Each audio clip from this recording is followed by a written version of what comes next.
The history QoS policy. The history QoS policy is a really important policy to understand. It applies both to data writers and data readers.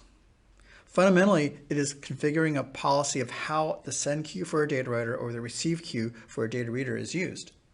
There are two basic configurations. One is keep all, the other one is keep last n. For keep all, queues are going to keep all the data that was sent or all the data that was received.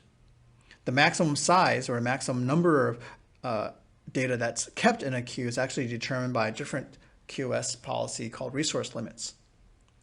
If you use the keep last n configuration of history, then the queues will be used as circular buffers of size n. So only the last n values that were sent or the last n values that were received are going to be stored. History is important because it interacts with the reliability and the durability QoS policies. Together with those policies, the final behavior is determined.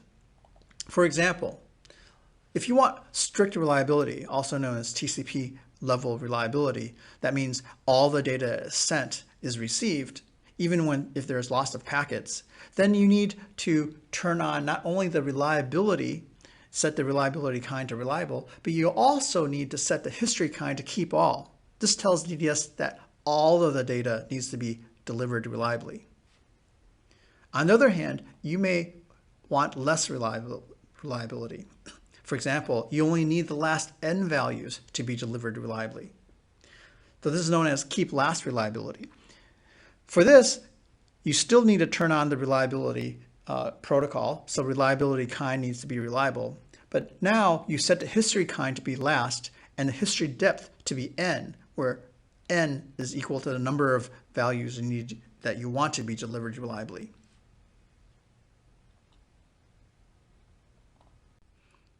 The history QoS policy is configured by two parameters. One is called kind, and it can be set to keep last or keep all, and the other one's depth, which is basically how many samples to keep if keep last is the setting of kind. So it really configures how many data samples will be stored in the queues, either the send queue or the receive queue. And what it does is it configures for the data writer a number of data samples that is stored until we know it's been delivered, as in until all the data readers that want it has it. If you set the history QoS policy for the data reader, it's a number of samples that'll be stored in the receive queue until the data reader takes the data. This is not changeable, and there is no comparison, there's no request versus offered. The data reader and the data writer can set the history QoS policy differently and independently from each other. Okay, let's take a look at the situation where you've set the reliability kind to reliable. You've set the history kind to keep all. This is basically the strict reliable configuration that we talked about earlier. And let's say you have a full queue. Now, what does that mean?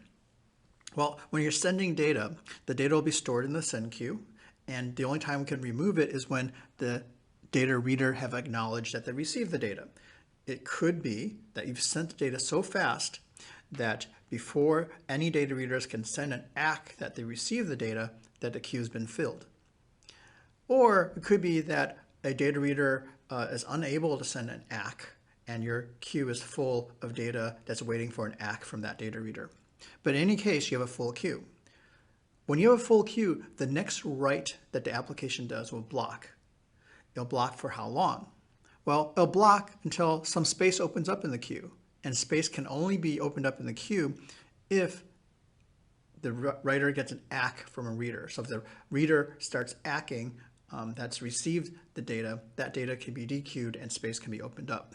If space opens up, that the write can proceed, a copy of the data is stored in the queue, the data is sent out, and the write returns. On the other hand, if no ACKs are received, then the write will block until max blocking time is exceeded, and the write will return a timeout error code. So it's always important to monitor or to check the return code or write call. Is it okay? That means data was accepted and sent out, or is it timeout? If it was a timeout, then the data you tried to send was never sent out. DDS did not have an opportunity to send out that data because the queue was full. For a data reader, okay, the queue can be full if the application doesn't take the data. So there is an API data reader take that must be called to remove the data from the receive queue. There's a different API called read, data reader read. Data reader read gives you a value of the data, but it does not actually remove the data from the receive queue. So you must call take in order to remove data from the receive queue. If applications don't call take, don't remove the data from the receive queue, then the receive queue can become full. If the receive queue becomes full, then any new data that's received will be dropped. Okay, we're not going to overwrite the receive queue. History tells us to keep all. History kind is keep all. That means we can't overwrite the data. If we can't overwrite the data, new data coming in, then it's being rejected.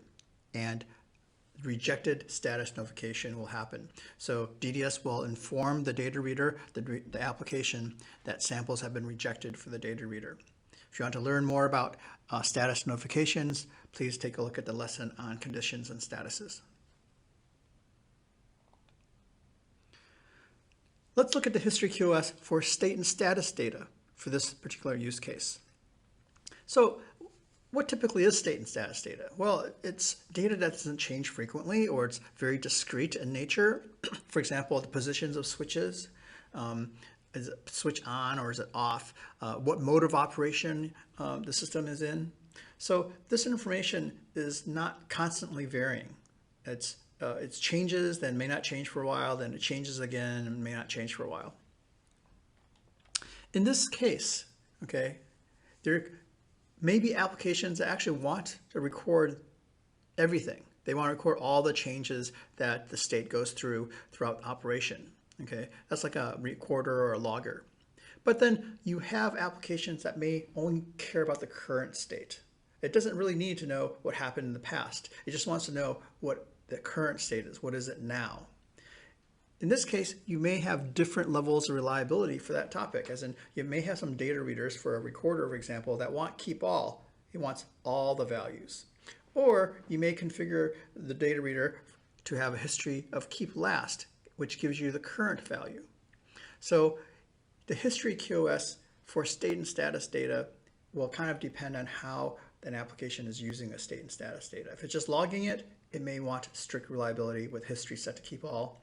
If it's if you're using the current value to do some calculation or to decide what to do, then a keep last is probably sufficient. So in summary, the QoS history policy controls how much data is being held in the queues of the data writer and the data reader. Keep all or keep last with depth kind of controls how much data. However, the history QoS does not actually configure how much memory is being allocated or the maximum number of data samples that can be stored in the queue. The physical memory that's allocated for a queue is actually controlled by resource limits QoS policy. After data is stored in the queue, when it's removed and why it's removed, and how it's actually used after it's stored in the queue, is kind of the result of different QoS policies. Of course, history is one of them. Reliability is the connection reliable? Is the data durable?